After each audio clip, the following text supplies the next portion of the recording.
Good afternoon. Welcome to the January 15th, 2026 Public Safety and Legal Affairs Committee meeting. The first on the agenda is Sheriff Devlin, and we have a presentation from SMRT, who is a contractor for our jail facility, I guess is the best way to put it.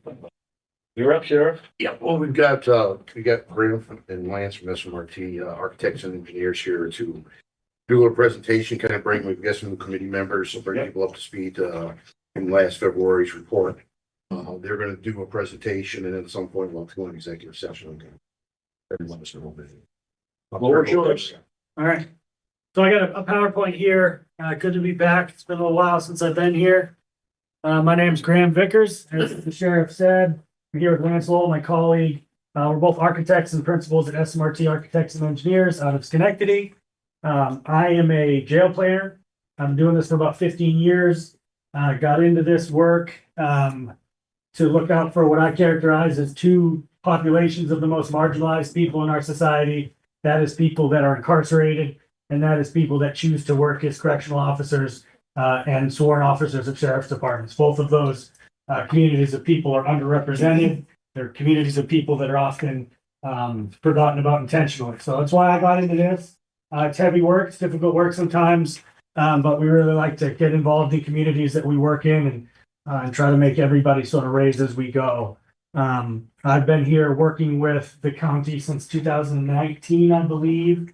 At the time, our firm also has lots of engineers, different structural engineers, mechanical, electrical, everything you need to design and evaluate a building. We started working together, evaluating your existing public safety facility, your sheriff's office and your jail. Everything that I'm talking about here is not new things. These have all been provided to the county over the years. We did a full facility condition analysis of the jail at the time, and the sheriff's office itemized everything that we saw as a security issue or an operational issue. And then at the time, we were partnered with Pike Construction to put prices to those things. And they presented the county with a menu of items for fixing things like failed mechanical systems, structural defects, etc. At the time, there were a number of issues that the State Commission on Corrections, that has regulatory authority over your jails, was citing as security concerns. There were some life safety concerns.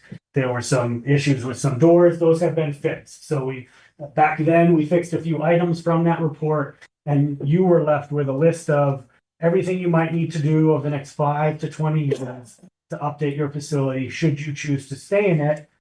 We also provided a cost estimate for additions of housing units on that, as the state is coming down on counties, and has been for years, that are operating jails that are not considered direct supervision jails.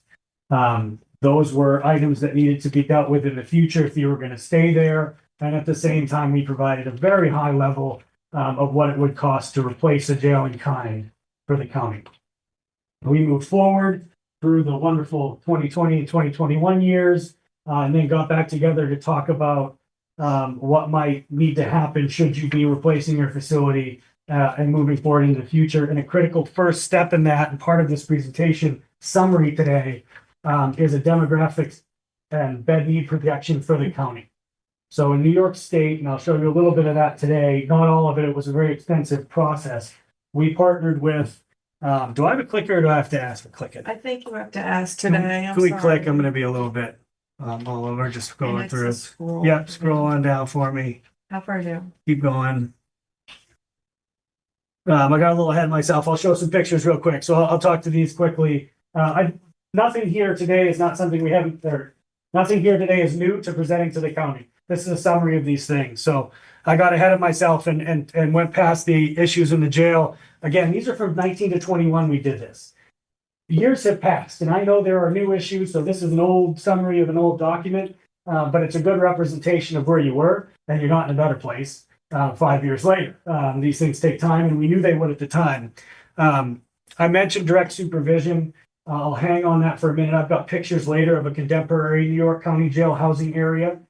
Direct supervision is a philosophy of approach to corrections to management in a housing unit in a jail.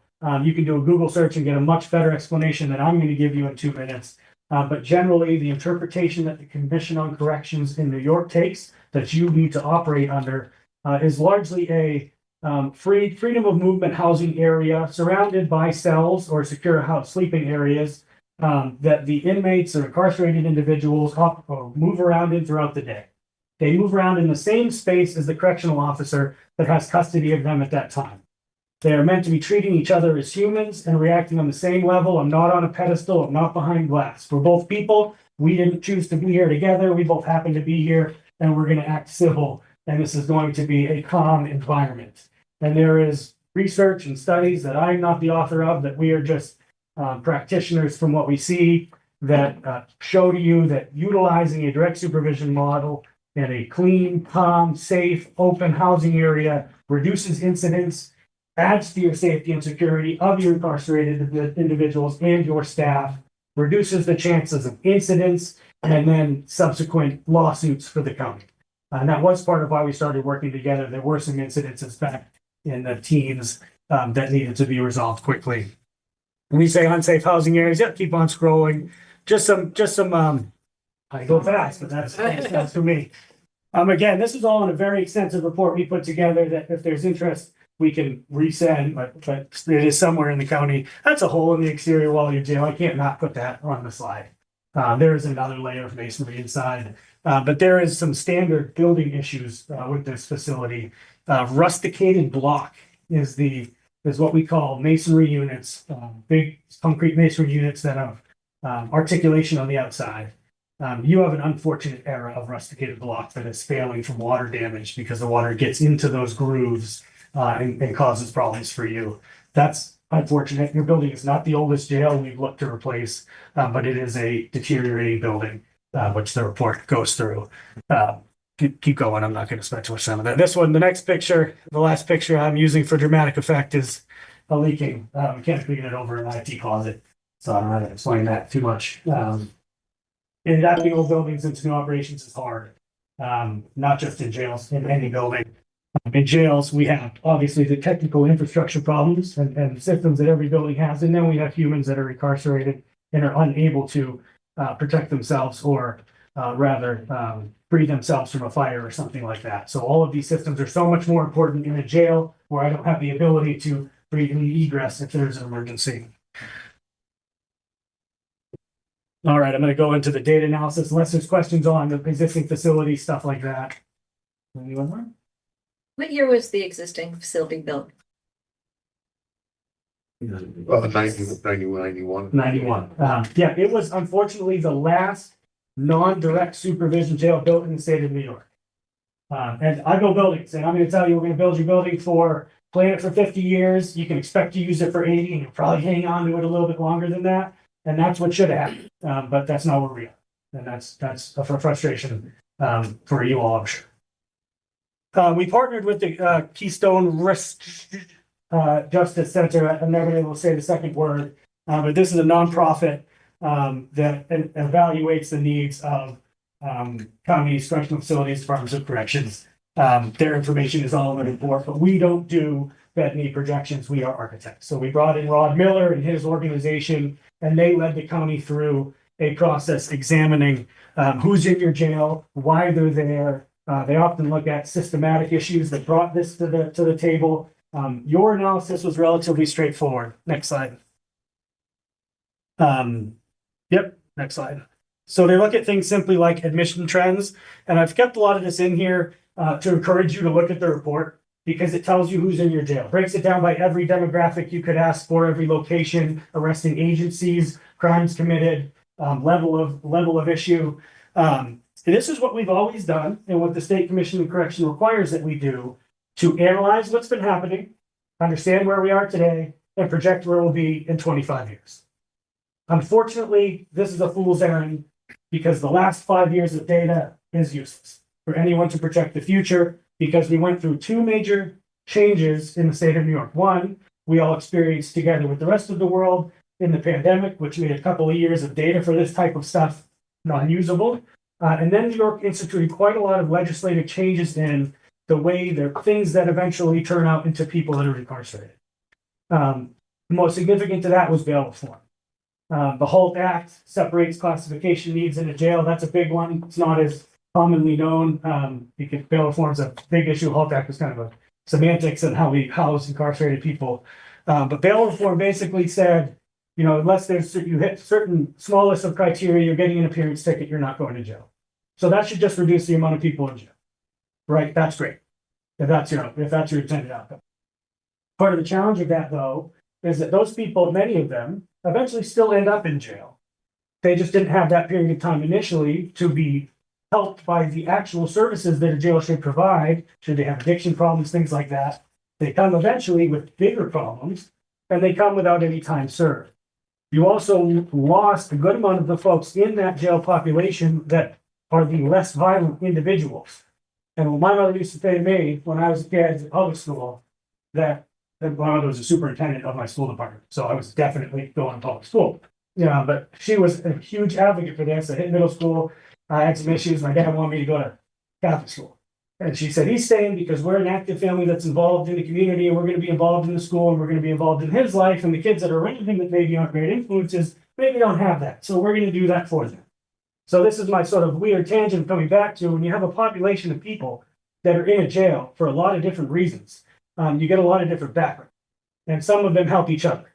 When you reduce that, narrow that focus down to our most challenged people who all come from a background of trauma. Everybody comes from a background of trauma. I got a whole nother presentation I can give on trauma-informed design, but everyone comes from a background of trauma. Some people more extreme than others. Substance abuse issues are rampant in our communities, especially in our jail populations. So the fact is that the individuals in the jail have become more difficult. We used to have a lot of trustees that could help with things in a jail, right? That were there for 30 days, maybe 20, good behavior, and they're going to help out, and they want to stay busy and keep their hands moving. They don't have that as much. It's a different environment. Back to my projection issue here. I don't have 10 years of trends, or my analysts at the nonprofit don't have 10 years of trends to look back and then project the future as well as they have in the past. So we did this exercise as the state mandates, came to some, next slide, some understanding of the amount of people in your jail. You can go right to the next slide, who they are, where they come from, things like that. Eventually it gets to number and separation requirements within the jail. We have a presentation that can be given on classification requirements at some point. But in general, we've got males and females constituting the two major groups of people in your jail, right? We have male housing and female housing. State of New York cannot be mixed, no question. So there's two housing units you need right there. You then have up to 5 classification separations within each of those gender groups that now get me to 10 separation needs in the jail. Again, 2 of those completely sight, sound separated. And the others can maybe have interactions through glass walls, sound panels, things like that, to reduce the amount of staff we need to supervise them. But it is a complex analysis of groups of people. You are a relatively small county for the standards of the state of New York, so we have a pretty good idea of the way that breaks down. You're going to have 3 or 4 housing units. You don't need more. You can't have less than 3, and there's subdivisions within them, and I'll go into that in a little bit more detail later. But we get to basically the amount of people that we expect you're going to need to house in a worst case scenario for the next 50 to 80 years, because we don't want to come back. We do like repeat work. This part of the business is not great for repeat work. We build a jail and we hope it stays like that. So that's part of what drove us through this projection analysis. I believe we ended at 92 beds. You have a classification and a classification factor to that overall beds. There is no way that you get the exact right individual to fill every bed in the jail. Generally, we operate at 75 to 80% is the maximum classification value of that. So if I have 100 beds, to make it easy, I can really only expect to fill 75 to 80 of those, except for the most crazy coincidental day ever when you've got one of every type of everything that fills all the rooms. So looking at I think we're at around the 60s right now for folks in the facility. We want a little bit of growth area there. 75, it's not huge. We are not overbuilding in this conversation. We need that to be smart planning for the future of this county. We don't know which direction all of this legislative changes in New York have gone, will go in the future. It has been a lot recently. Keep rolling for me.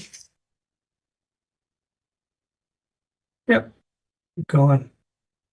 So a big part of this is a great one to get on that years of monthly population data. This just reinforces why this is a really hard time to do statistical projections for any type of demographic trends in a jail issue.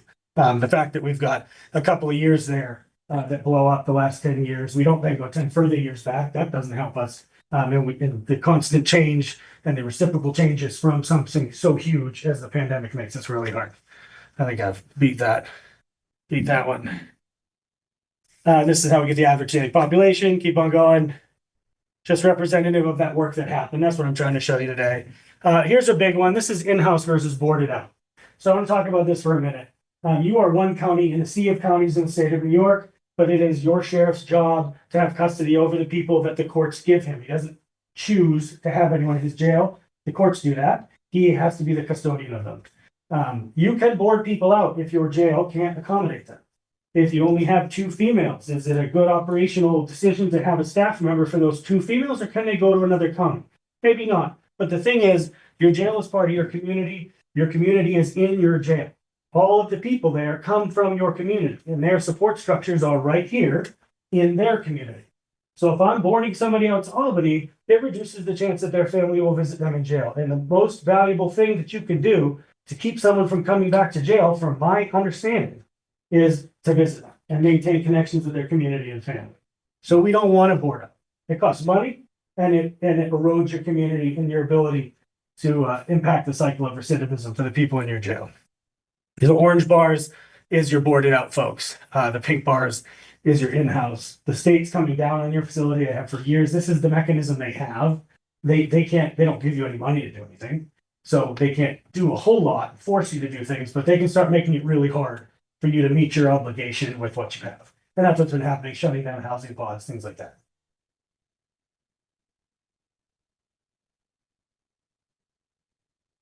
Right, so good one. Factors in impacting future jail needs. It's not all, even if we had 10 years of great data, it's not all math. We need to talk about the way that we do things as a county. And we talked about that a bit in this group. State level laws and policies, everybody can vote, but otherwise that's out of this group's hands. You've got, of course, economic issues that drive challenges in our society, in your community, in our population. We've got changes in the county population from just general demographic trends, policing policies, opinions of magistrates. A lot of factors go into how many people you have in your jail. And we looked at those the best we could. Again, this was a relatively straightforward one. When we work with really large counties, some of these things we can really dive in and make big changes. More rural counties is a little bit more difficult. Yep, we can keep rolling. Okay, so I talked a little bit about direct supervision. There's an image on the next page. If we get that, that's great. I hope you've toured your jail. If you haven't, please go tour your jail. The legislators here are partially responsible for, at least for the funding of that facility, and I encourage you to become familiar with it. It won't be your favorite day to go to jail, even if you're there willingly. But this is what jails are looking like around the state. These are jails we have designed, housing units of what your jail should look like, the inside of your jail. The most important part of your jail is the housing units. People live there. They don't live there for more than a year. Hopefully, laws can change though, but they still live there for a long time. And that's where we have the biggest impact, to calm them down, to provide them spaces to actually accept and participate in programs, and to try to rehabilitate. You have medically assisted treatment now that happens in these types of spaces. A lot of things are happening. This is where the pressure is. They eat here. They recreate adjacent to this. They have TVs here. They get their programming here. Everything else supports a housing unit. So this is really important. What you're seeing here, you can go to the next one too. They're both housing units. Are 2 different housing units in the state of New York that were built in the last few years, different counties that we've worked with, but they're open areas. They're light filled. Everybody is spending their day in that open area. Cells are around the outside. You see the wooden doors. I'll put in a couple of examples here. Those are cells. Those are wooden doors into jail cells. They're detention grade wood. You're not getting through them, but they feel like a regular door. And in our experience, we've been doing this for quite a while. The first time we put in wooden cell doors in a county jail was Cumberland County Maine's jail 32 years ago, and they've yet to have an issue with their wooden doors. They do have issues with the metal doors in some of their other cells. People scrape them and draw on them and write on them. We've done that to the wooden doors. wooden doors are more normal. We try to make this a little bit more normal. And there's a lot that we can say about this, but in my quick debrief today, we want this to be as normalized an environment as we can. We want movable furniture. We want temperature controls on the shower to some limited degree. We want wooden doors because these things we all have. And if we're making somebody act different for 3 months and then we expect them to be even better at acting normal when they come out, that's crazy. That's doing the same thing over and over again, expecting something different. And the sliding metal bars in your current jail are exactly that. I'm crashing to a lot of different things here. Any questions? Any questions about jail design we're talking about? I can go in any direction. Okay. We came back to the table after we did a number of things. We finished the bed projection.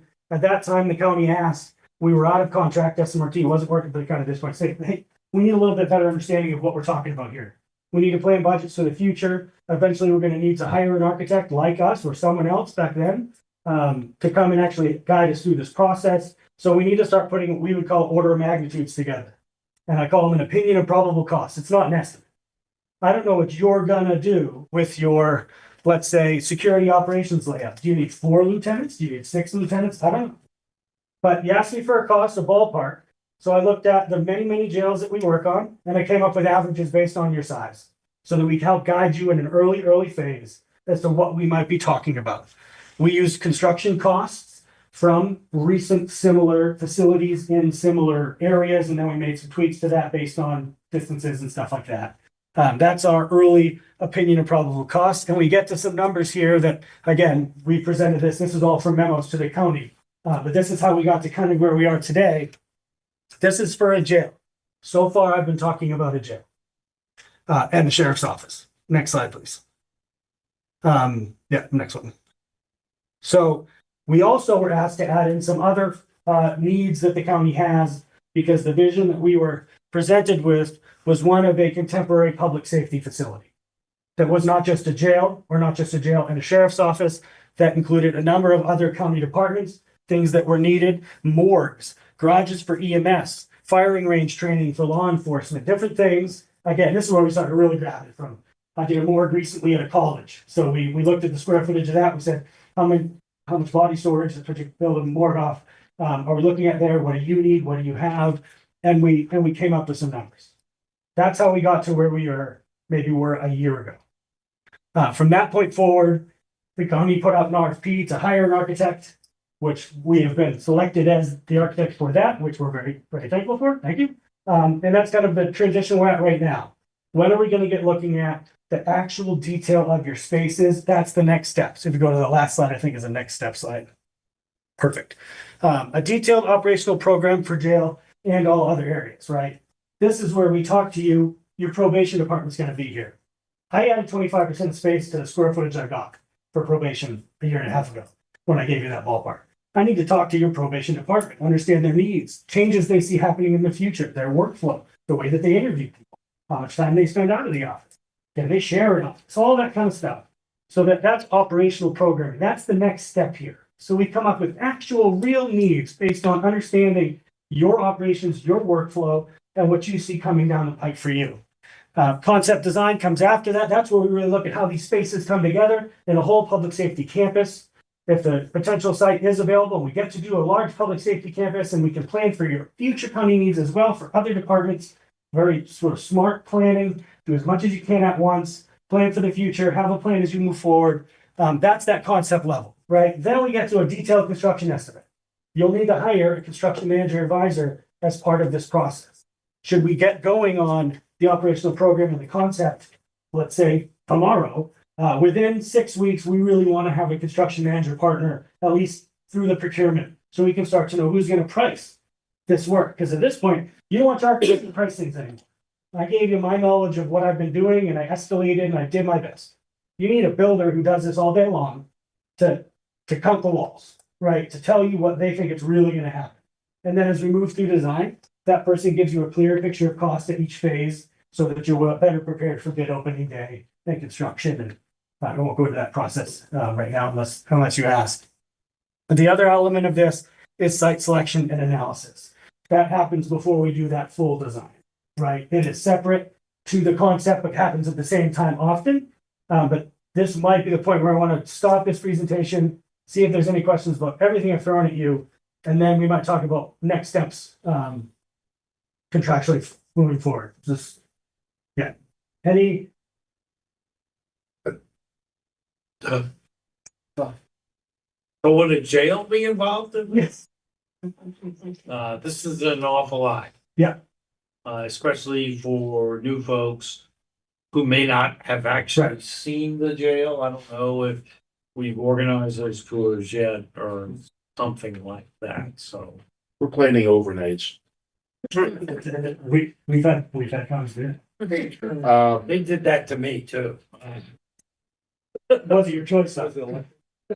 So a couple of things we need to add into, since this is almost 7 years ago now. And there was some urgency 7 years ago.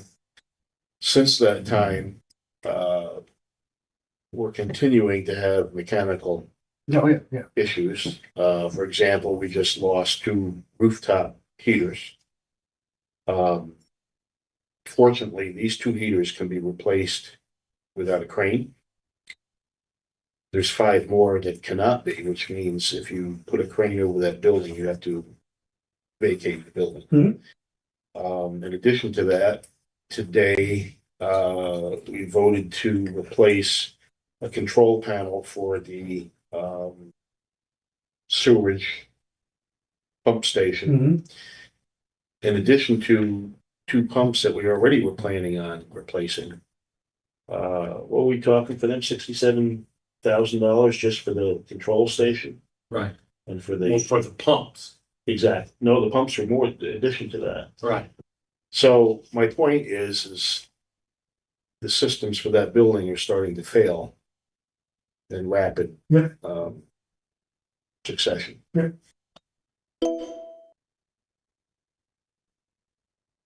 So one question, kind of an elephant in the room, is how in the world do we pay for this? Those numbers that Graham has put up are, for us, big, really big. So the initial plan, and I think it's still there, is we're gonna need to do this via some type of debt instrument.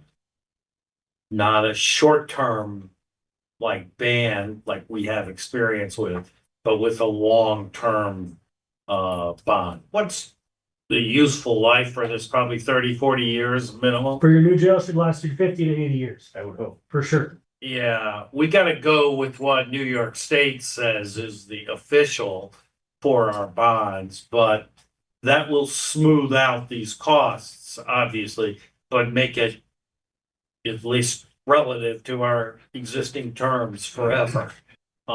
So we are, that will be kind of a next step that will fund the SMRT contract. That will eventually fund the construction. Should this be an executive session? No, I think Okay. it could be, but I think it's, Wait a minute, Monica. If it's talking about a specific contract, a specific contractor should be. Yeah. all right, then I should shut up. No, we'll just wait. We have another question. What, I've been down to the jail a number of times, and I'm having a hard time thinking we need a new jail, to be honest, at the price you're talking. I just don't know where you're gonna come up with that kind of money in this county. You know, there's a lot of people out there that deal with a 150-year-old house and a 7-year-old car and and to tell them we need a brand new facility at that price is a big ask, I think.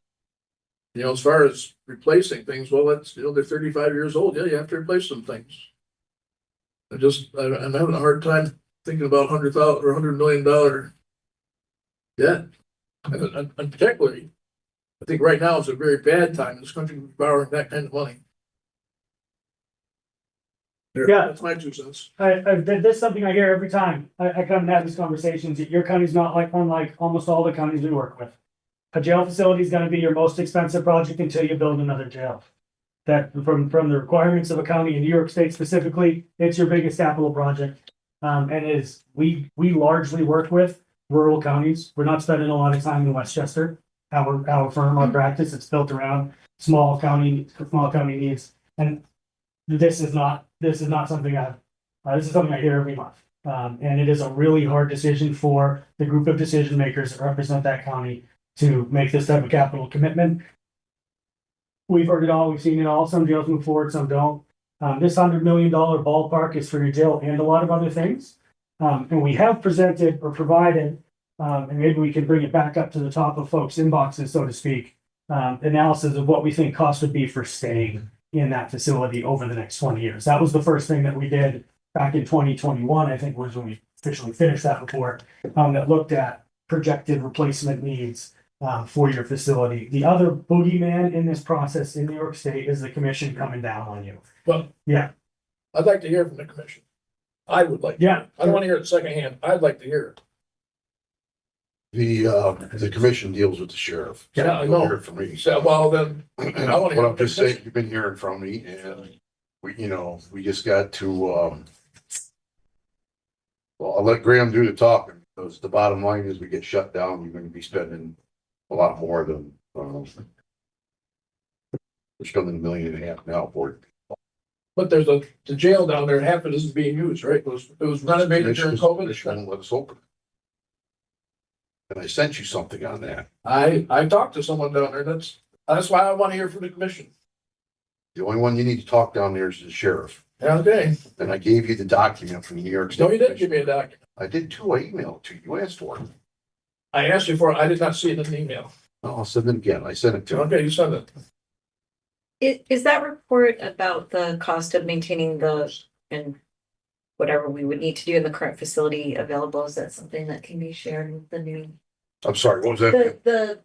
The assessment on the cost of maintaining the current facility or doing whatever upgrades would be needed to the current facility? Is that something? Yeah, it was like, I think it was around 40 million or so. But is that a report that we can see? What's that? Is that the Labella report? No, it's not our report. Oh, it was their report. Yeah. Yeah, is it Yeah, possible? Yeah, we can send that out, but the 40 million doesn't get you anything. It doesn't really fix anything.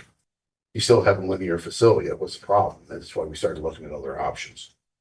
Because there isn't anything you can do to change that linear design. That is, and so from my understanding, we provide as the county gets, it should be provided for you. I don't want to speak out of turn here. But the report did look at basically from two lenses. One, it's a building that has some failing, it's 35 years old. You expect to have to start to replace systems, repair things. And we had provide budget items, a menu of things. Some of them were addressed and some you're now dealing with and some we expect you'll deal with in the future. The other element that the sheriff just hit on was your jail is set up as a linear style housing and then some dormitory style housing. And over the last 10 years, and I realize I'm speaking from observation as a participant in this process, but certainly not a decision maker, and I definitely don't represent the state of New York.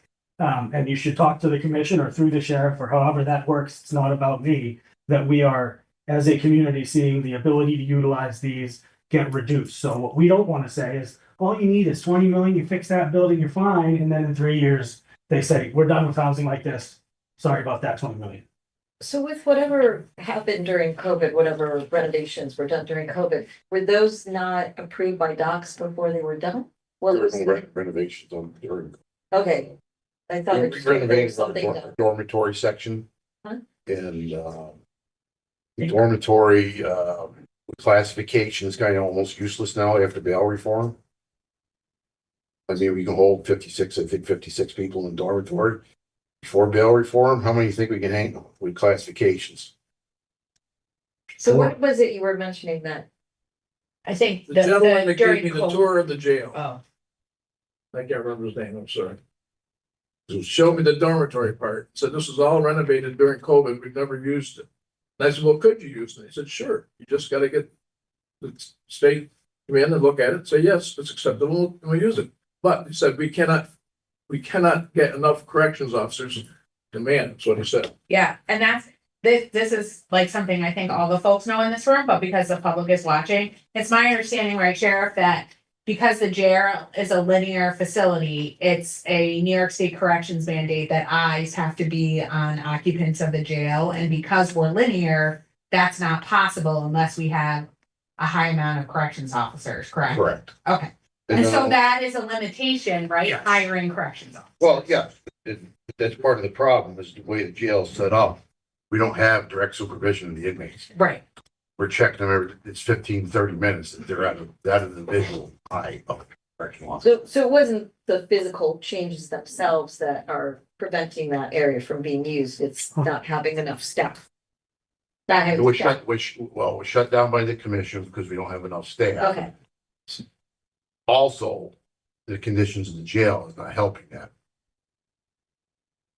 There was a message sent and classification and everything else that renovation was the smartest move for the county at the time. We didn't know all these things in the future were gonna change. That space is pretty much useless to us now. Even if we can open it back up, you're not gonna be able to put just a few people down there because of classification, it can't be together. Yeah, so what I think we're just kind of all nipping around right here is before bail reform, you had a lot of people come in that the sheriff wasn't overly worried about. Right, they just gonna sit there for a few days until they got their appearance or whatnot, and they could sleep in a dormitory environment.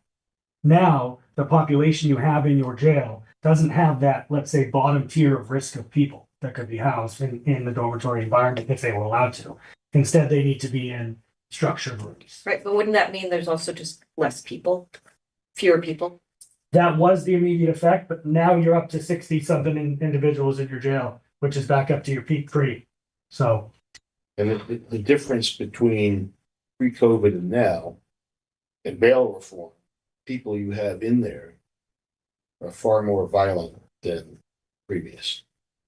Your classification, presentation you did maybe last year or Bob did, that might be. oh, you've had that, yeah, okay. That Yeah, and all goes this- into this. Majority of this information is on our webpage about the jail. All these reports and stuff are on there. So you can look at it there, but, yeah, I mean, that's if you want to look classification. Are you able to get, Bobby's classification presentation, he'll come back and give it. no, I mean, the report. Can you email that? Which report you talking, anything I did, I can email you. Yeah. We'll get you that report. Thank you. So one of the things I also didn't mention when I showed you the picture of a contemporary housing environment is that staffing ratio. So these are all considerations you need to make as the people responsible for the cash flow for your constituents. But those housing units, you can have up to 60 individuals housed in one of those housing units with one staff member. Each staff member is something like 5.2 full-time employees for the county with time off and recovery and 3 shifts. Jails never close. So part of that operational efficiency is a big driver for your long-term costs as well. In those types of day rooms I showed you, we've got things called sub-day rooms that are partially separated, but you can still see and hear through them. I can get 3, 4, 5 classifications of up to 60 individuals with varying levels of risk, etc., with one officer for most of the shifts. So that's part of that balance. If you are having, like everyone is having trouble recruiting and retaining solid correctional officers in your community, you can have less in that environment, and it is a cleaner and safer environment as well. The other thing is we're boarding out right now. Other counties do not have to take our inmates. Yeah.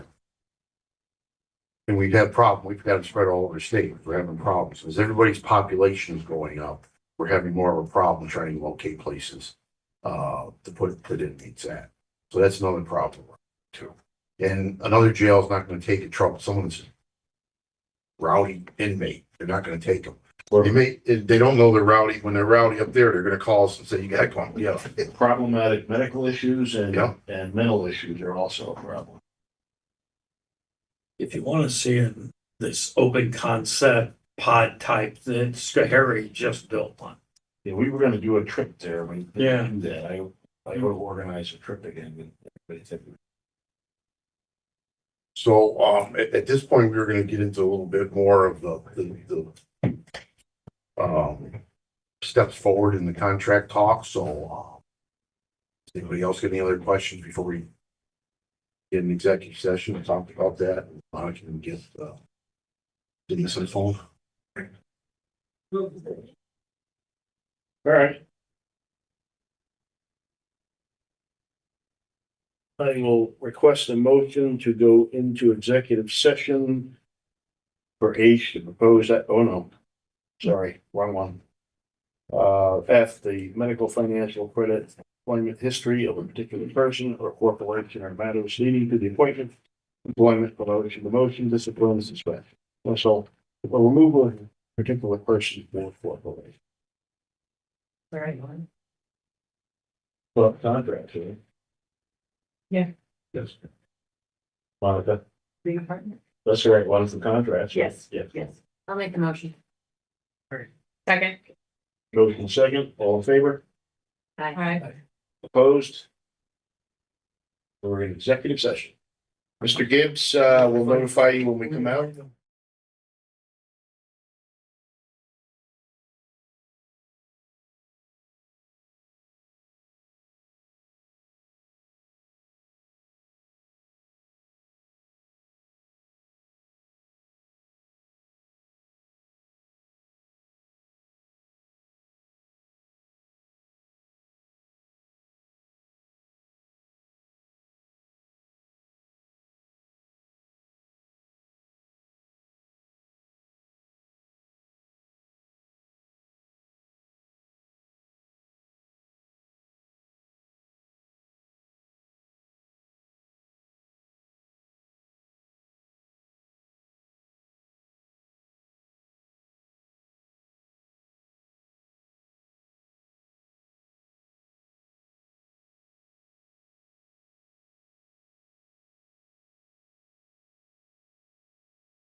All right, motion to come back into session, please.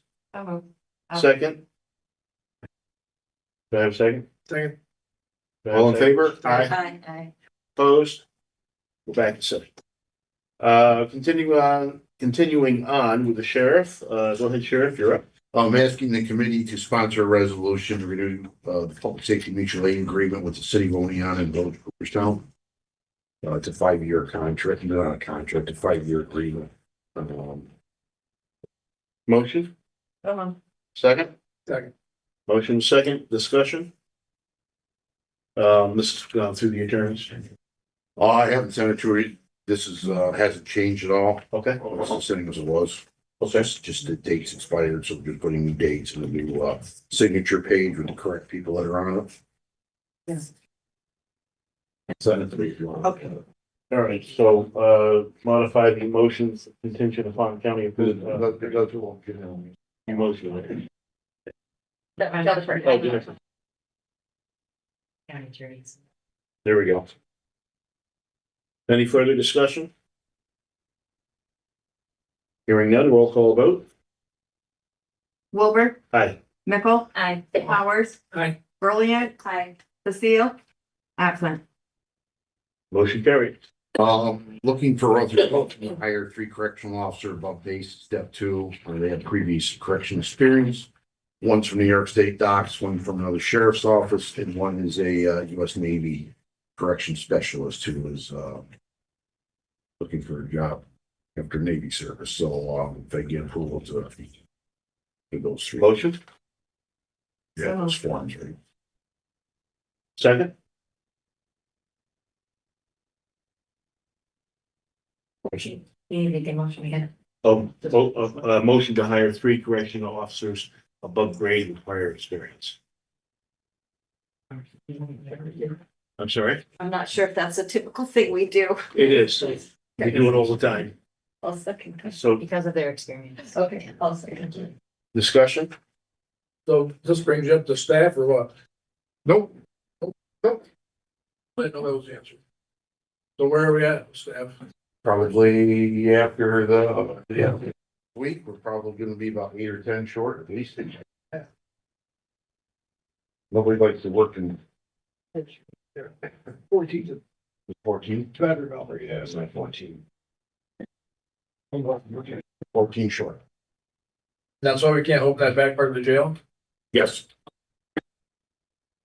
That's the only reason? Don't mind me, but we're gonna spend 100 million, I need to. No, if we were shut down because of staff That's right, back there. yes. When we go to open up, we're gonna have to meet the current standards. So the commission's gonna come in, we're probably gonna have to do some work back there if we can open that up. And if we open that up, it's gonna cost us more money than it is because we're still gonna be boarding out. So now I gotta put another correctional officer in there for a handful of people, and I'm still boarding people out. That's that too, because that's. The commission might come in and say, you gotta have 2 people in there because of the, I was talking to Representative Wilbur. I had the guy did the presentation on the classification of the interior of the jail. Tina, Bobby Katia come down at the March meeting now. Explain some of this stuff, so you're it's already out. But sometimes you don't listen to. Yeah, there might be that. Did I answer your question? I know I probably did. Oh, I just. I went in and saw that jail and that back part was brand new. Well, that's the problem. We've put, what, $2 million we put That up was with $1.5 that? million. Million and a half into the back part of that jail and we don't use it. No. And I'll tell you the truth, if I gotta go to Morris, Barnett, to Pittsfield, to tell them that. They will run me out of town on a rail. I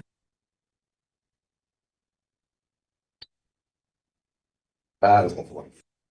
Contact their, They're state representative. They're just. Talk to the employees that work there, that's working in fire. One of the reasons we can't keep. When you're sitting on post and you have raw sewage coming up through the floor, splashing on your uniform.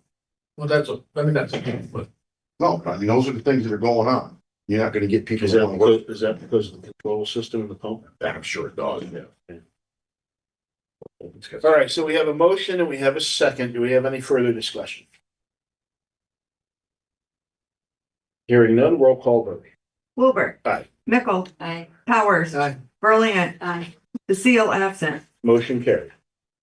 The county apparently discontinued a contract. We had a contract through building services with Putnam Pest Control. I've got to have that contract for insect and rodent control. So I'm asking for the contract either be reinstated or I'm just gonna wind up having them come in and do what they gotta do. But it's $1,500. I don't have the budget. It's up to the county. And I can't believe that was taken out from. Do you mean the contract just expired? I was told it was taken out of budget time. Building services. I thought we discussed that and we decided we could not live without pest control, particularly in. All right, this is a building services contract. I used to have a contract, the county asked for it to go under building services, so we did with the contracts, and we did that. But the building services director told me that it was taken out of the budget. As of the first of the year, we didn't have that. So if someone could check on that and let me know. If not, I'll just have them come in, but I'm gonna come and ask them. Yeah, we can't have. Not a good thing in the jail. No, Yeah, I know. Building services is doing a great job. They've already hit contingent. Because of you. yeah, I'm sure, Yeah. I'm sure. But anyway, I'll see you Monday and I'll get your questions back to you. And Oh, wait.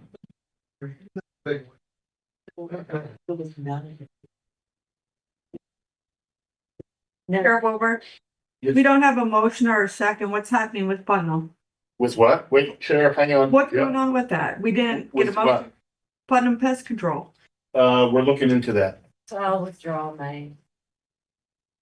The administrator, you're gonna look into that. I'm gonna look into it and figure out what it actually is needed. All right, thank you. Thank you, Lil, for observing that. All right, next on the agenda is our Director of Probation, Mr. Norton, please. Director Norton. Good afternoon, everyone. Good afternoon. So, for agenda items, one thing I do want to get into is some of our, numbers that may be a little relief. We got an award, it hasn't come in yet, but for, Otsego County Pretrial Services, we're gonna get a grant for up to $122,000. It was supposed to be coming in August, then November, then December, then now saying February. I'm hoping they mean this year. But we will find out. But yes, so the last one we got was in 2023 or 4, and that was 80,000, but they bumped it up. So What did you say, 122? 122,000, yes. So I didn't put that, I didn't think to put it on that, but so some things of the things even like body camera that we can actually recoup some of the money for through that grant. When you're ready, of course, you'll need to do budget bond. Yes, yeah, once I know that we're actually getting it in, once Yeah. the treasurers get it, we'll for that. So agenda number 1, Axon body cameras, this is one we did get in the budget, we discussed, there was other options, but the sheriffs use Axon for evidence.com, the DAs use evidence.com, and by us staying with Axon, it just makes the easy transition. When we first got a quote in August, it was $6,000 less, and the person said, yep, with new supplies, everything coming in, everything went up, it's about $6,000 more over 5 years. So how I broke it down is, I'm looking to see if we can approve a 5-year contract, which is gonna be 1 year with them for extensions. The first year, that's the $18,821.14. That's the setup on evidence. That's the setup for the equipment, all the chargers. After that, it's basically a licensing and user fee. If you see here, 2, 3, 4, and 5 is $644.24, $6,444.24. That's just going to be for the agreement fees. So I'm seeking to get that approved. Like I said, that was already in our budget. Like I said, the price did go up $6,000, but I'm hoping that when we get that 122, we're gonna be able to recoup some of that. Motion, So moved. second. I'll second. Motion and second. Discussion. So we're gonna be a resolution, yes. I was thinking. That was the budget discussion. I am hearing no discussion. Roll call vote. Wilbur. Aye. Mickle. Aye. Powers. Aye. Brilliant. Aye. Basile, absent. Motion carried. Number two is to extend the Axon Taser contract for 2026. So this is, so last year we approved the 5-year, but every year we just have to approve it. This is gonna be for $6,390, and that is due in March of 2026. Motion, I'm on. second, I'll second. discussion. Roll call vote, please. Wilbur. Aye. Mickle. Aye. Powers. Aye.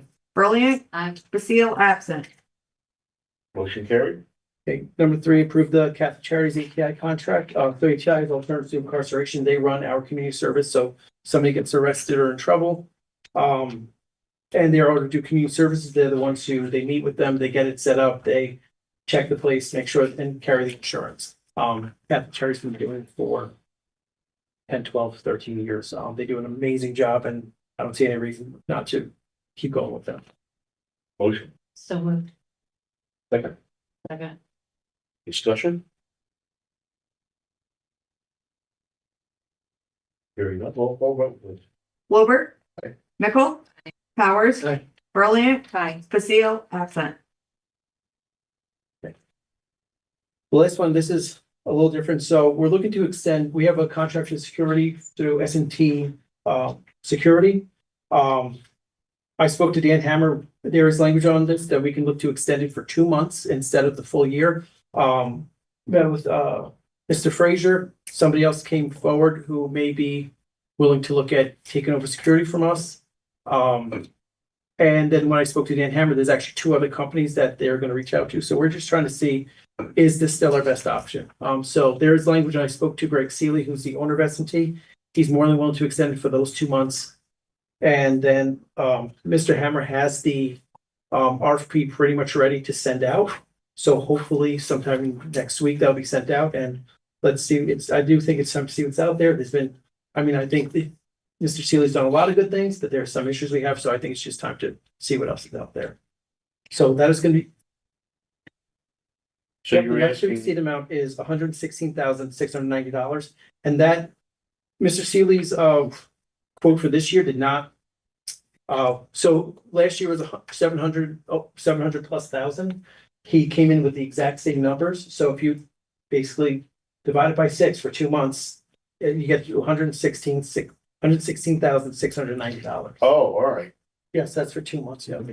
And that's in the budget. Oh, okay, so Yes. the 2 months is 116. Yes, because for over the year, it's over 700,000. So that's 2 months for 116,690. Security person.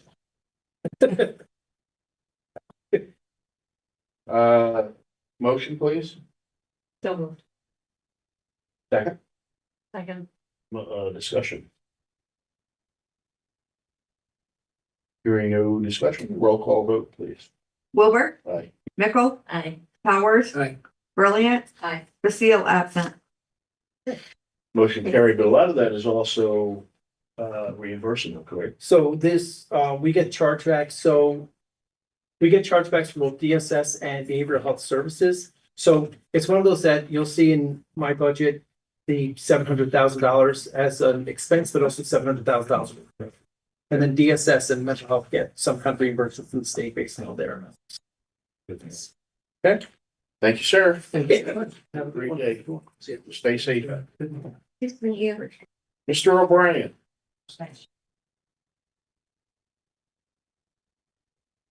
Hello, sir. How are you, sir? Good, how are you? Very good. You're all good. Her name was Oakley. Oakley. Yes. I'm not gonna get home before it's dark, so I can take care of them. I'll tell you later. Okay. First we're requesting permission to partner with AK Associates again this year for maintenance and support on the 911 telephone system. Not to exceed 51,800. Motions, So moved. second, Second. discussion. Call vote, please. Wilbur. Aye. Mickle. Aye. Powers. Berlin. Basile absent. Motion carried. You. Business Electronics Incorporated, they support the recording system. Not to exceed 14,860. Motion. Second. Second. Discussion. Hearing none, roll call vote. Wilbur, Aye. Mickle. Aye. Powers. Aye. Brilliant. Aye. Basile absent. These are all the annual, right? Some of them are, yeah. All right, so reason I'm asking, do we want to do a consent type style? Only 3 more are annuals. All right, anybody object to doing the next 3 as one? Okay, let's do them as one. Okay. Mobile Tech Public Safety Software, that is our CAD system, 39,189.92. I am responding is the emergency services alerting software used by fire, EMS, sheriff's office, and as of late, the DA's office. How much is that? 18,019. E, Pardon me? E as well, no? Yes. Priority dispatch, that is our triage software for the call takers, 37,800. Motion, for C, D, and E, So moved. second. Second. Discussion? I'll show you all of those on Monday. Oh, I forwarded your invitation. We've already got an appointment. Awesome. Roll call vote, please. Wilbur, Aye. Mickle. Aye. Powers. Aye. Brilliant. Aye. Basile absent. Motion carried. F, Striker power load stretcher system. Quantity is actually 2. Actually, hold off on that for a second. We did this last year and it felt really weird. Northeastern, I'm going to go to J. Go ahead. Northeastern Go. Rescue Vehicles, 2 ambulances per the SAVIC contract, not to exceed 340,000. Don't approve the stretchers if you're not going to approve the ambulance. Yeah, makes sense. Motion. Second, Second. discussion. So just so I'm clear, are these all things that have been budgeted? Yes. And feel free to ask that. I do all the time. It's just in your budget, you know? And it does 2 things. It lets the public know that it's in the budget, whatever. All right, so on the item, any further discussion? Roll call vote. Wilbur, Aye. Mickle. Aye. Powers. Aye. Brilliant. Aye. Basile absent. Motion carried. Back to F, 2 striker stretcher systems not to exceed 167,505.42. So moved. Second, Second. discussion. Hearing none, roll call vote. Wilbur. Aye. Mickle. Aye. Powers. Aye. Brilliant. Aye. Basile absent. Motion carried. 2 striker stair chairs, not to exceed 96,50.58. So moved. Second, Second. discussion. This equipment, are these ambulances replacing some that we have? Are we taking some out of service and replacing with? Maybe 1, but I'm going to keep at least 1, if not 2, for spares. As what we're So seeing then is the equipment is gonna stay in there, Yes. it's existing, I mean, Yeah. that's why I'm just wondering. Yep. Some of the equipment can come out of one that we're taking out of service, but you're telling me, okay. And also, these are the band style. correct. All right, so, we have a motion second on that. Any further discussion? Roll call vote. Wilbur. Aye. Mickle. Aye. Powers. Aye. Brilliant. Aye. Basile absent. Motion carried. Next, Soul heart monitors for the ambulances not to exceed 129,000. motion, So moved. second, Second. discussion. Roll call vote. Wilbur. Aye. Mickle. Aye. Powers. Aye. Brilliant, Aye. Basile absent. Motion carried. Next. Where are we? I've Aye. lost. Aye. Zoll portable ventilators, not to exceed 36,000. Motion, So moved. second, Second.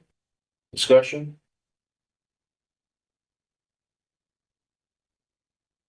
Roll call vote, please. Wilbur, Aye. Mickle, Aye. Powers, Aye. Brilliant, Aye. Basile absent. Motion carried. Next. JPJ Electronics, they'll be installing the laptop mounting base and modems for the new ambulances, not to exceed 894048. So moved. Second, discussion. Roll call vote. Wilbur, Aye. Mickle, Aye. Powers, Aye. Brilliant, Aye. Basile absent. Motion carried. Next. Zoll Auto Pulse CPR devices, not to exceed 55,815.76. Motion, So moved. second, How many are those two? discussion. Yeah. You said second, right? It's discussion. You know what that is? I think anybody need to know what that is? Hmm. Any discussion? Roll call vote. Wilbur, Aye. Mickle, Aye. Powers, Aye. Brilliant, Aye. Basile absent. Motion carried. Two narcotics safes from Medics Safe, not to exceed 7,520. Motion, So moved. second, Second. discussion. Might due to sign again anytime soon. Yeah, it's actually sitting on my desk. Okay. Any discussion? Roll call vote. Wilbur, Aye. Mickle, Aye. Powers, Aye. Brilliant, Aye. Basile absent. Motion carried. Boundtree for an inventory dispenser in the amount of 15,309. Motion, So moved. second, Second. discussion. Roll call vote. Wilbur, Aye. Mickle, Aye. Powers, Aye. Brilliant, Aye. Basile absent. Motion carried. Next. Avtech console support and maintenance. That is, those are our radio consoles. 43,976. Motion, So moved. second, Second. discussion. Sorry. These are for 911, right? Sorry. Should have done with that. Further discussion? Roll call vote. Wilbur, Aye. Mickle, Aye. Powers, Aye. Brilliant, Aye. Basile absent. Motion carried. Next. Insight Public Sector for Panasonic Tough Books. Those are computers or laptops for the ambulances. 16,771.12. Motion, So moved. second. Have a second. Discussion. How many ordered? There's four. Four. Yeah. With no spares. Right? Further discussion? Roll call vote. Wilbur, Aye. Mickle, Aye. Powers, Aye. Brilliant, Aye. Basile absent. Okay, we're working. Motion carried. Sorry. I'm sorry. Michael. Annual report is in progress and we'll share that with the board when that's done. In your packets, I had shared a proposed inclement weather policy for interfacility transports.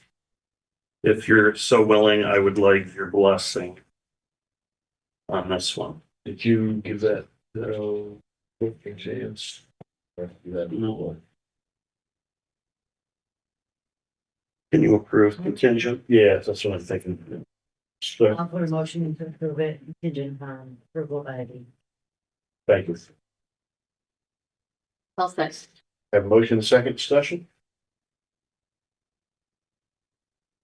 Okay, motion, roll call vote. Wilbur, Aye. Mickle, Aye. Powers, Aye. Brilliant, Aye. Basile absent. Motion carried. Few contracts here, quick med claims for ambulance billing. 1/1/26 through 12/31/26, not to exceed 150,000. Motion. So moved. Second. I have motion, second discussion. Well, I don't want to get into that because we're not sick. Discussion. Hearing none, roll call vote. Wilbur. Aye. Mickle. Aye. Powers. Aye. Brilliant. Aye. Basile absent. Motion carried. Alert EMS for EMS training this year, 1/1/26 through 12/31/26, not to exceed 5,000. Motion. So moved. Second. Did I get a second? Okay. Okay. Discussion, this is for, training of EMS providers. Correct. Okay. Roll call vote. Wilbur. Aye. Mickle. Aye. Powers. Aye. Brilliant. Aye. Basile absent. Motion carried. Center for Public Safety Management, that's our EMS consultant. 1/1/26 through 12/31/26, not to exceed 20,000. Motion.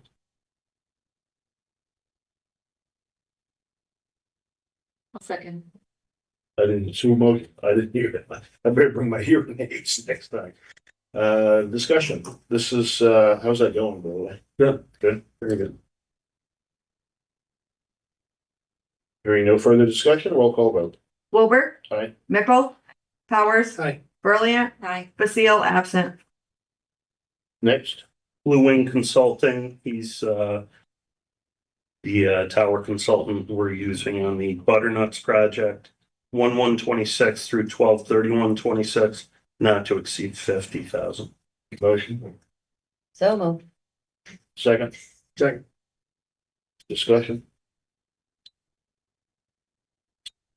Roll call vote. Wilbur. Aye. Mickle. Aye. Powers. Aye. Brilliant. Aye. Basile absent. Motion carried.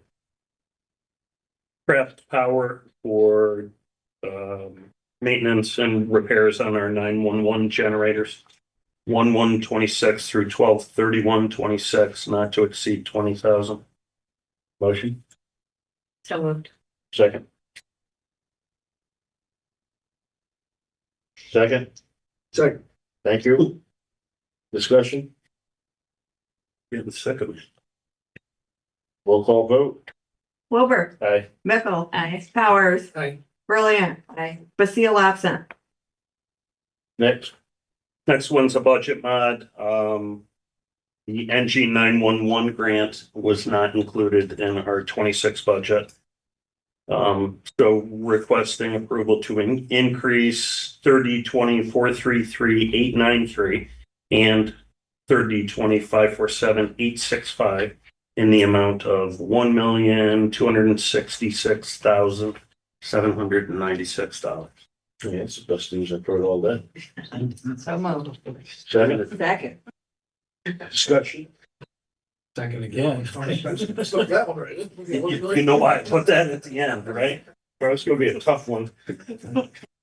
Roll call vote, please. Wilbur. Aye. Mickle. Aye. Powers. Aye. Brilliant. Aye. Basile absent. It passed. Thank you. Thank you. All right, next up is our, Good Park, I believe. Jennifer Seal. Yes. No, Are you? Good, how are you? everybody can sign their oaths. No, I have one.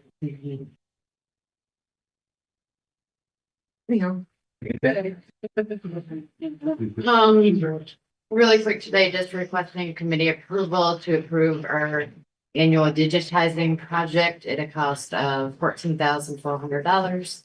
Is in the budget line of 48235.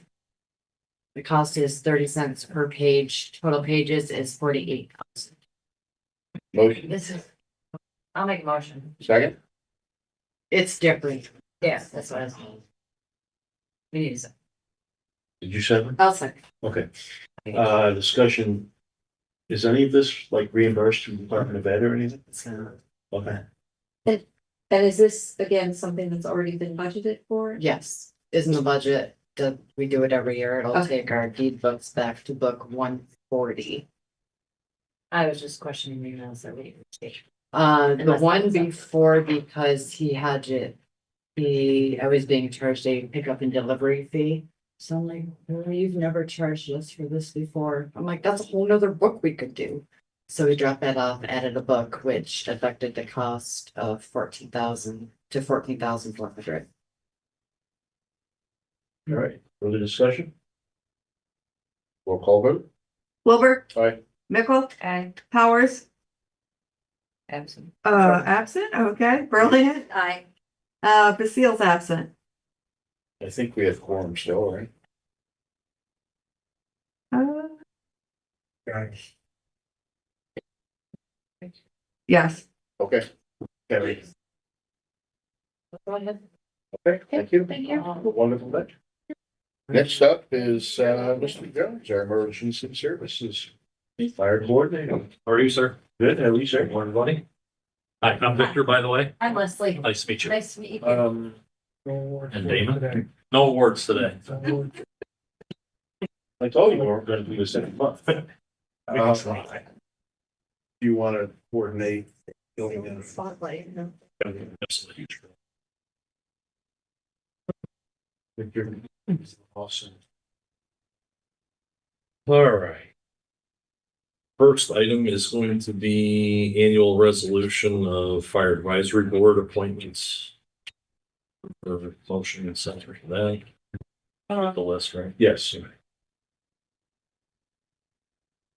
We need to voice, everybody had, see the list in front of me?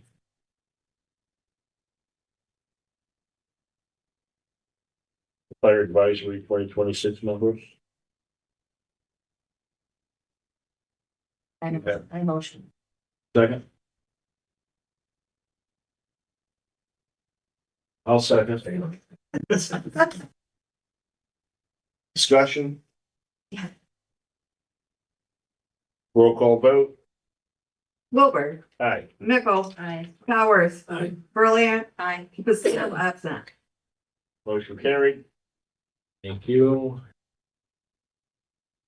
And second one, the annual resolution, reappointment of deputy fire coordinators, 4 of them, Hilton, Nesky, Smith and Chase. Motion? I move. Second? Second. Discussion? Roll call vote? Wilbur, Aye. Mickle, Aye. Powers, Aye. Berlin, Aye. Basile absent. Carried. I don't know if this is a discussion for committee, but I'll start here. Okay. In the future, we'd like to propose evaluating their annual stipend. Their stipend's a lot less than 2,000, Damon. Yes. We'd like to increase that because the only thing right now is they get is mileage outside of their annual stipend. Budget. And they're putting a lot of hours in the field. Which is now 72.5 cents per mile. Okay. So, budget time. Okay, I just want to let committee know that that's going to be forthcoming. Next item is a request. This is a budgeted item for the slide adapter attachment, if you will, for the forklift that we previously purchased through Homeland Security funding. You should have the attached document for that in your meeting packets. I move. Second. Second. Discussion? It was about 6,000. Yeah. So, Um, do you have a, $6,622.61. thank you. Discussion? Roll call vote? Wilbur, Aye. Mickle, Powers, Aye. Berlin, Aye. Basile absent. Motion carried. All right, next item. The governor has passed another bill through the House and the Senate.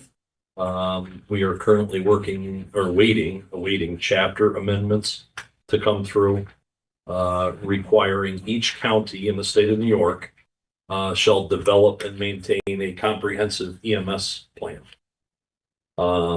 it is the duty of the board to designate someone either from the EMS coordinator's office, Office of Emergency Management, which is one of the same, or another designee. But the board needs to identify who's going to be the lead for that. So when the chapter amendments get approved, we have 6 months to complete this process, and it is going to be a very, very long process in a very short amount of time. We veto that like she vetoed our ambulance plan. So How does that differ from the Senate?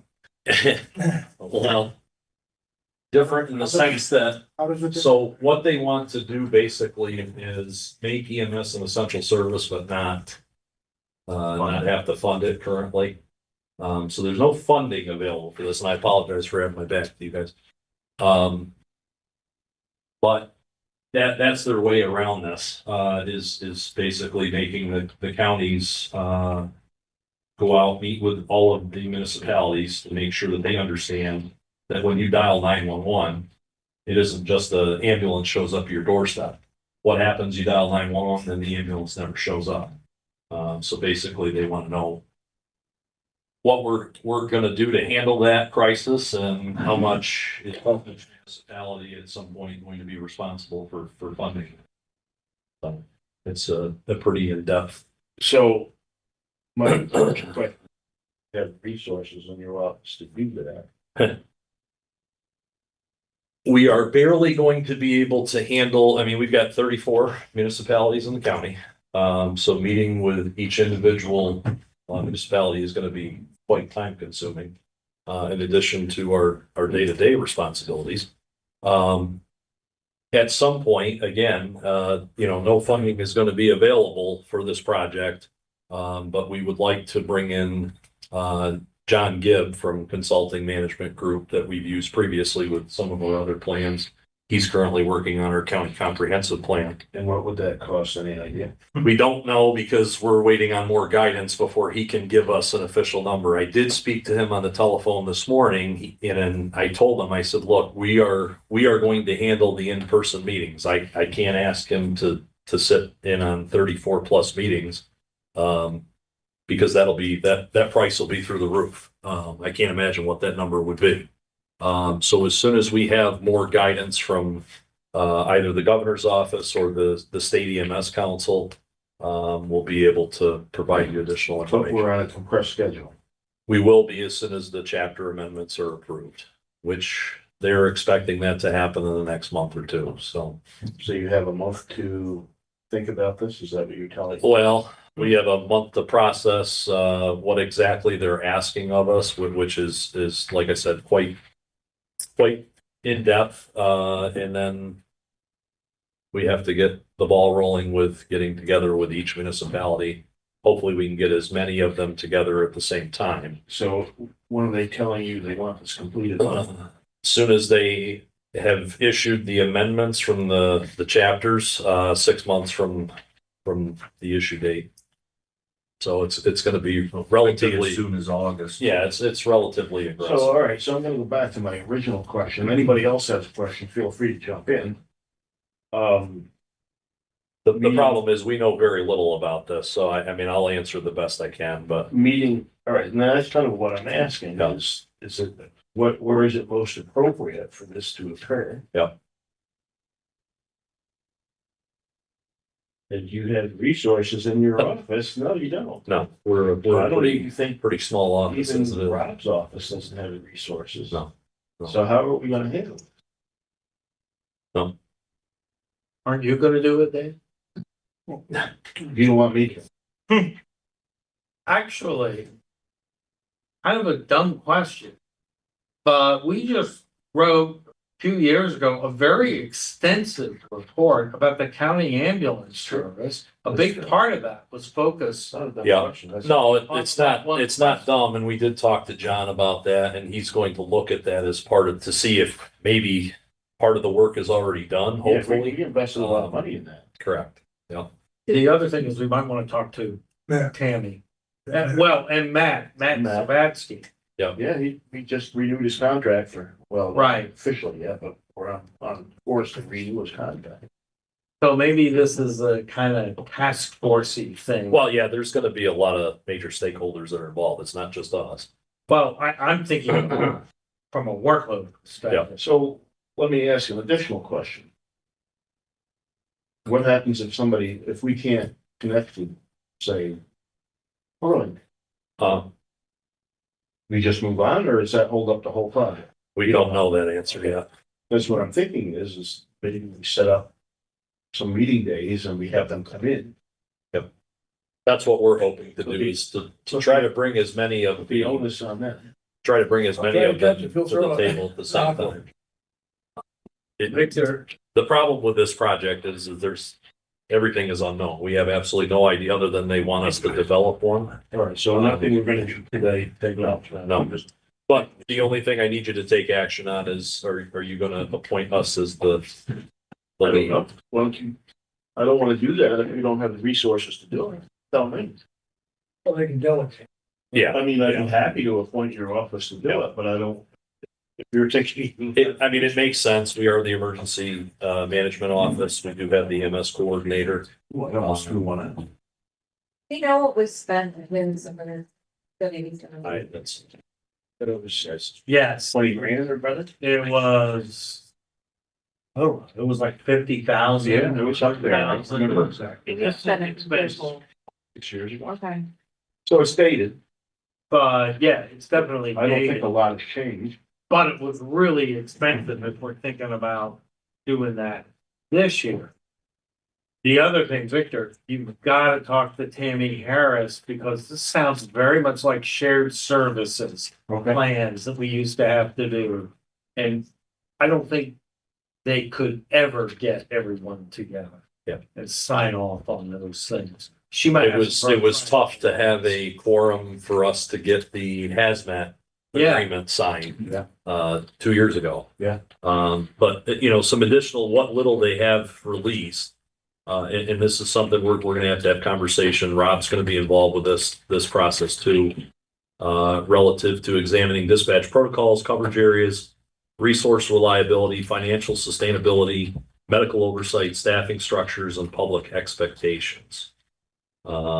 Piece of cake. Yeah, just a piece of cake. I mean, we can get this done in 6 months. And hope that nothing else happens. We're a small county. Well, and it was, earlier today, we had our regional EMS council in Johnstown, and every county saying the same thing. Yeah. 6 months really isn't. And we're hoping that she will extend that, because 6 months that's not achievable for most counties. Especially ones that are bigger than us. And there's a lot of them. All right, is that it? Yeah, I just need approval that when we get the blessing that this is the chapter amendments have been approved, that our office can start working on the framework. And then we'll bring to you recommendations as far as getting consultants involved, and if that's gonna cost us money. Motion to approve. Second, Second. roll call. Wilbur. Aye. Mickel. Aye. Powers. Aye. Brilliant. Aye. Basile, absent. Carry. All right. Jocelyn, Yes. don't throw anything at me. I will give you details afterwards. I promise. 2 last minute items, if I may. One of them being for potential funding. We have the hazmat agreement with the city of Oneonta. We have the local law that allows us to seek reimbursement for anything that we use for hazmat response. We've had an increase in hazmat responses since this agreement's come into place. I don't know why, it's happened.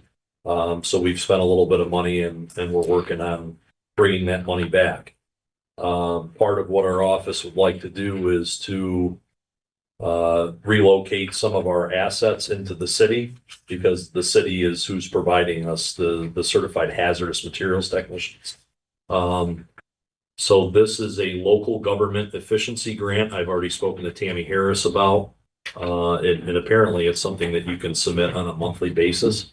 I believe the amount's up to $50,000. So what we're looking to do in talking with the city is potentially remodeling, if you will, and or building an extension off the city armory behind the fire station to house one of the hazmat trailers with all of the operations level equipment. So that would give us the ability to do this and not come out of our pockets. Okay. Just looking for permission to pursue that. Discussion? So it's not monetary. No, All in favor? Aye. Opposed? Motion carried. the last one, and I hope it's not premature, but it's our understanding that the IT director is going to be retiring soon. We're not letting. Not letting him.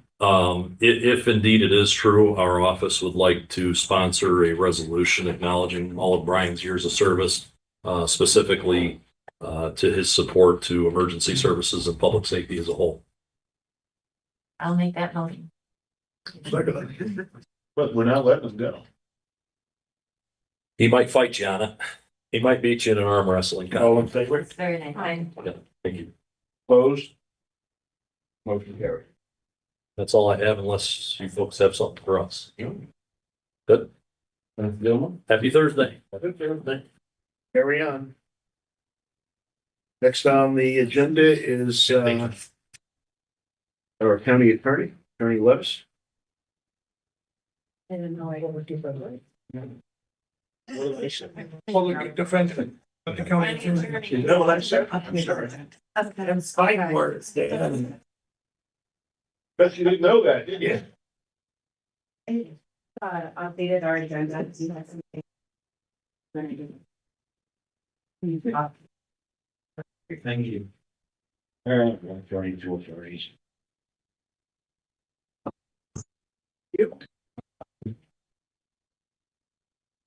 So actually, the first thing isn't on the agenda, but since we have some new people on this committee, so I wanted to give a little background about our office.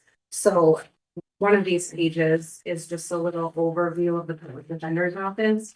It just explains, how many people we have and what they do, the areas that we cover, the courts we cover, our revenue sources, and then just some like extra thing, they're called specialized services, but some like outside of like the legal sort of practice, we have contracts with an investigator, a social worker. So we incorporate some extra sorts of things into our office. So that's just general information.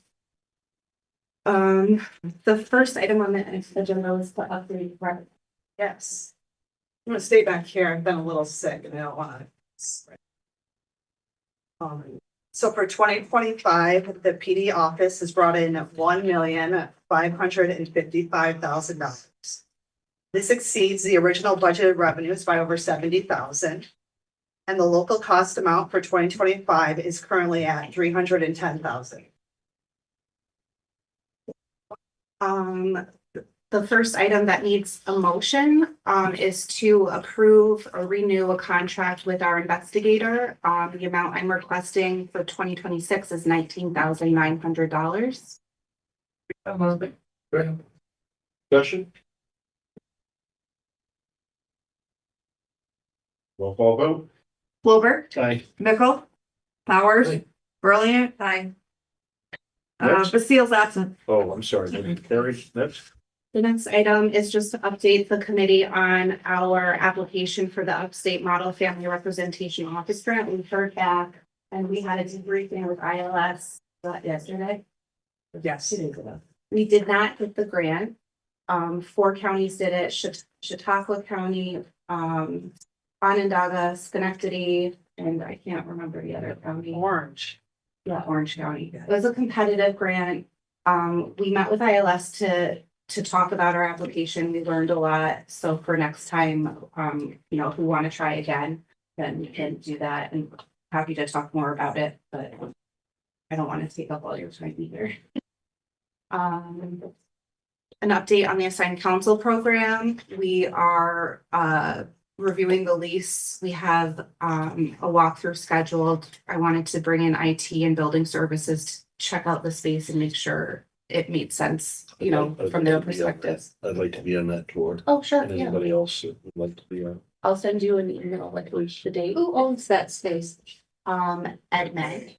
Ed Meg, 189 Meat Street. It's the space that we're looking at is on the first floor. Let's see. And then we met with ILS, just to talk about, you know, the program, get sort of the logistics worked out with funding and everything, and we're going over the budget. And, they mentioned that, they still were interested in having the coordinator position exist. They were gonna meet and talk about that among themselves and then get back to us. We decided not to go with that. We decided to go with one managing attorney and a paralegal. So they're gonna get back to us on how they feel about that. Okay, Um, so there's still a possibility we might. they don't like, she didn't wanna like poo-poo it, Okay, like, so, you know, I thought I'd mention it just okay, because. but that'd still be covered under, that would be reimbursable. Yes. Okay, Oh, yeah, yeah, this is nothing, there's no local cost at all Okay. to this program. I like that. Let's see, the next item is just an update. We have a planned CLE for February 6th. I gave you a copy of the flyer. Just if you're curious, if you see what it's about, that's at the Otsego. An update on just our credit card purchases are listed there. The next item is Rural Law Center. So first, I'd like to amend the resolution that we passed last year for the 2026 contract because it says 80% state funding and 20% local. And after we had passed that resolution, we had found more money in a distribution that we could apply. So it will be 100% state funded. So I think we should correct that resolution. I'll make the motion. That change. Second. Discussion. We'll call vote. Wilbur. Aye. Mickle. Aye. Powers. Aye. Brilliant. Aye. Basile absent. Motion carried. The next item is also related to rural law. So, 2 days ago, I got another invoice from rural law, which I was expecting our $12,000 invoice for the fourth quarter of 2025. But they had also sent a $12,000 invoice for 4 additional appeals that they received. So under the contract we have with them, we pay $3,000 per appeal. I'm a little annoyed because they could have told us this in October. They received these assignments in October and I saw that on their invoice. So next year, I'm actually gonna put it into their contract that they need to notify us within like 10 business days of, you know, any overages. This is, you know, we had already, you know, paid an extra $3,000 for one. So, you know, it's something that we need to pay. It's not reimbursable. But I did have a budget transfer for 2025 funds approved by Alan today. If you want to do a budget transfer for it, to make sure we can pay it You out. can go ahead and do that. That's not a problem. Okay. And we can do that on your, probably you're right, on the 8th too, if you want to, Okay. So, or some version. so in this motion, I guess you're approving a budget transfer in the amount of $7,000 from, I forget which line. For this? Yeah. They're not required, I don't believe, for this 7,000. Because it's so low, but I think because it's in a new fiscal year, it might be confusing. It would be good to get committee approval. Yeah, and we had done some, and so I just don't remember Got it. exactly. So Got if I can too, Yeah. we spoke to Alan Ruffles and he also said that we could let the line run negative We and could, he would fix it in April with the year end. right, So it doesn't matter to me at all. right. I think it's good to document. Okay. So this would be to approve that transfer. And so we could go ahead and pay that invoice. Second. Second. Discussion. Roll call vote. Wilbur. Aye. Mickel. Aye. Powers. Aye. Brilliant. Aye. Basile absent. Then the last item, the central business office is processing 2025 vouchers, the 18B vouchers. We, are, it looks like you need another 91,000, I think I miswrote this, to pay what they're processing now, and they're still coming in. I don't know what their exact cutoff rate, you know, what their cutoff date is, and if we give. But February. Put it in February. end of February.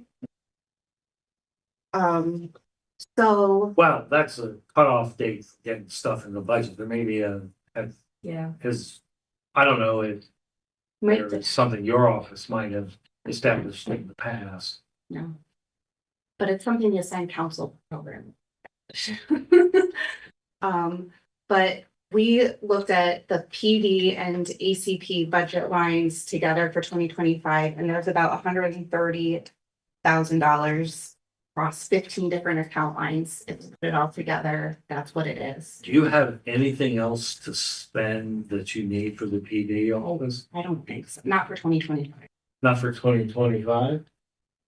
I Swimming pool. You have furniture.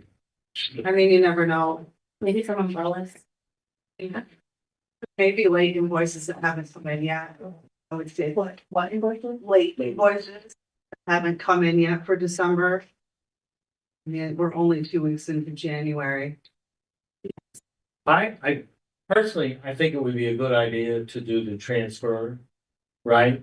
And get approval to do that. I think anytime we can accurately convey how we are funding these things is gonna be great, especially when we're establishing a new office with quote, no history. Right. But So we you can want us, also let it go negative, but that's a pretty substantial negative. so you would want us to do budget transfer forms for 15 different accounts? Well, one form with all the accounts listed, Okay. yeah. I'm wondering if we should leave a couple $1,000 just in case we get an investigator Yeah. invoice. I only do it, you've got 130. You can do the whole 91 and leave enough left over for any late things unless you know of something that would be more than that. 120. I mean, we can do the 91, we still have money left over. I know, but then, like, why are we holding on to it? Well, it wouldn't help us Yeah, unless, well, it would, we potentially go in the negative and be back where we are right now. It's like, oh, there's, So then- right, there's more. I'm sorry. I'm a because little they're, slow. they continue to come in. Yes, God bless them. We don't know, like, we don't know like that. Can I suggest a Do it not to exceed. transfer of a not to exceed, say, 120 out of the 130? And you guys can go back and just make sure, 10,000 extra is enough. I can't imagine. it not I'm being- changing it. Sorry. We're splitting hairs here. Yes. By me? We're splitting hairs. Yeah. Make most for 120, be done with it. Fine, sure, it's fine.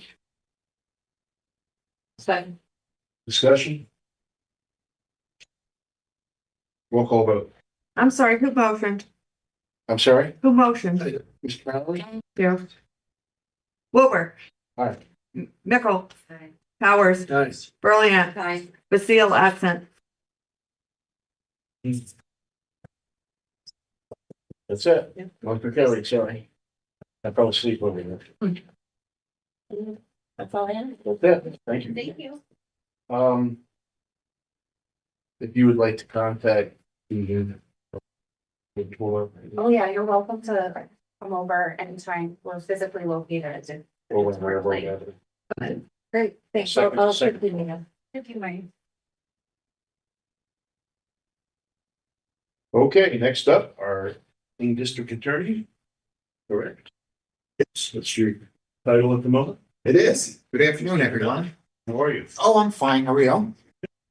So I have three items, all of which have been previously budgeted for this year. So we need APOs, annual purchase order for each of the items. The first one is for a contract for Axon, that's the body worn cameras. We're asking for an APO in the amount not to exceed $6,200. We make the annual payment typically in the month of May. One at a time. I can do it. Do one more, and then the other one is, second one is, APO for our Lexus Nexus. Let's do it together. Yep, not to exceed $7,000, and the third one is an APO for our grand jury stenographer, not to exceed $10,000. Second. Second discussion.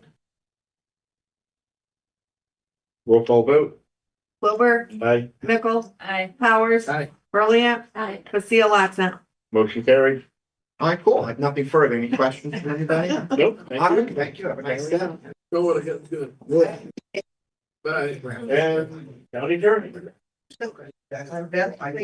By Monica. Yeah. Real county attorney is. Person here again next time. Do they still hate me? Yes, they do. Thanks, so. I told them, bring her over, and you can meet her, and then you'll be What's happy. that about? I'll tell you. Okay. Oh, I sent a letter. Was everybody Really? the cell tower, but apparently it was terse. All right, you're up. Alrighty, the first item, we would request a budget transfer, moving from A 1420 549000 county attorney contracts, moving to A 1010 549000 Board of Representative contracts in the amount of $2,128.50. Motion. Boom. Second. Motion second discussion. Roll call vote. Wilbur, Aye. Mickle. Aye. Powers. Aye. Brilliant. Aye. Basile absent. Motion carried. Thank you. And the second item is to request a purchase order for a contract with Harris Beach to provide legal services in connection with our in-run litigation for the period of January 1st, 2026 to December 31st, 2026 for an amount not to exceed $30,000. So moved. Motion second. Motion second discussion. Roll call vote. Wilbur, Aye. Mickle. Aye. Powers. Aye. Brilliant. Aye. Basile absent. Motion carried. Thank you so much. All right. Anything further from the committee? Hearing none, motion to adjourn, please. Second. Motion second, all in favor, aye? Aye. Opposed? We're adjourned. Anytime. Dr. Vertical. Recording stopped. Thank you, Mr. Gibbs.